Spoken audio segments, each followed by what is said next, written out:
vote tonight in the House on the so-called War Powers Resolution Act. It's being introduced and run through the Democratic-led House by Oakland County Democrat Congresswoman Elissa Slotkin, who I've told you before happens to be my congresswoman. That's my district out there.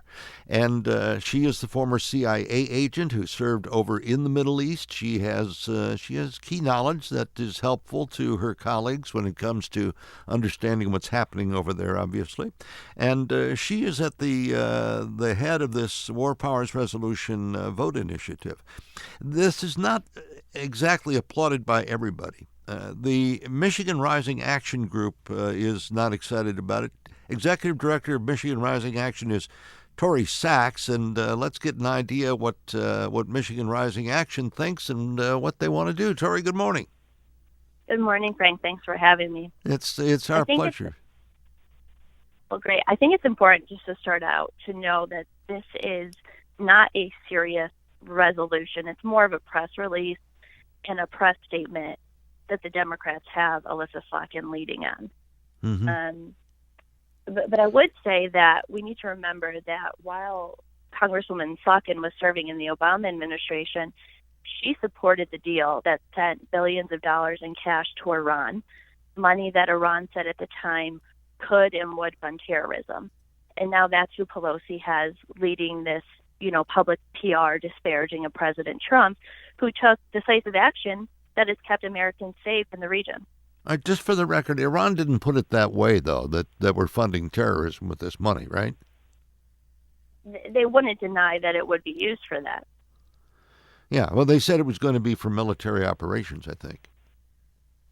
Sure, but the Iran military, which, we call a terrorist group, the one that was run by Soleimani, they give money to militias in places like Iraq to use roadside bombs to attack Americans.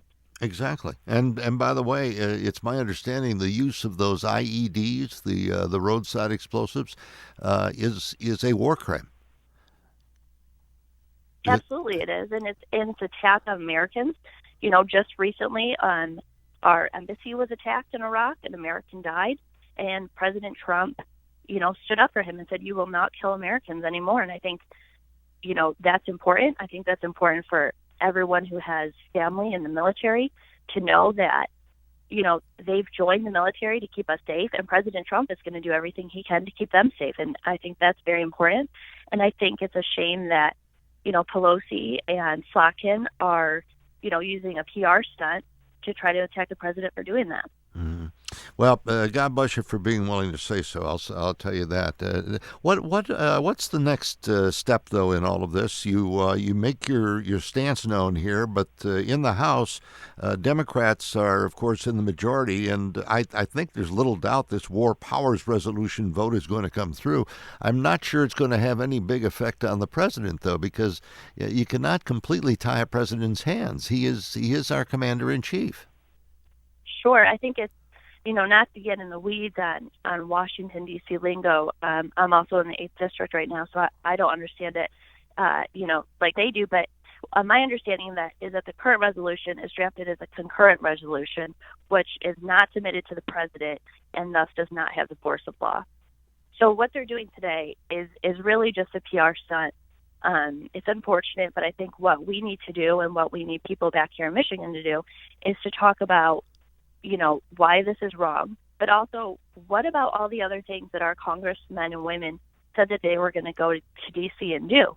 I haven't heard much about healthcare lately. They all ran on that last time, that they were going to lower drug prices. Haven't heard much about that. We shouldn't be disparaging a president for keeping Americans safe, and not focusing on the things that we should be doing. Mm-hmm. Well, good points all, and I just, from from your lips to Congress's ears in this case, because they're the ones who will be doing the voting later on today. But I just wonder, quite frankly, Tori, whether this is going to have any impact on the president.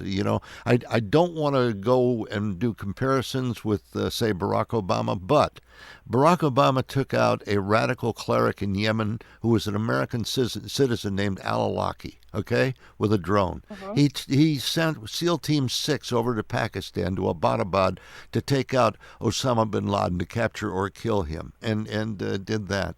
And there was never any concern that he might be, properly there was no concern about that, he might be exacerbating the situation and inviting more attacks.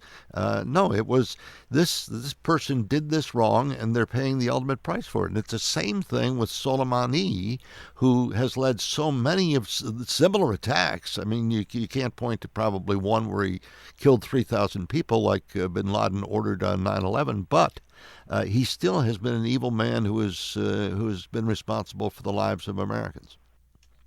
Absolutely. I think they can directly identify 603 Americans that Soleimani was responsible for killing.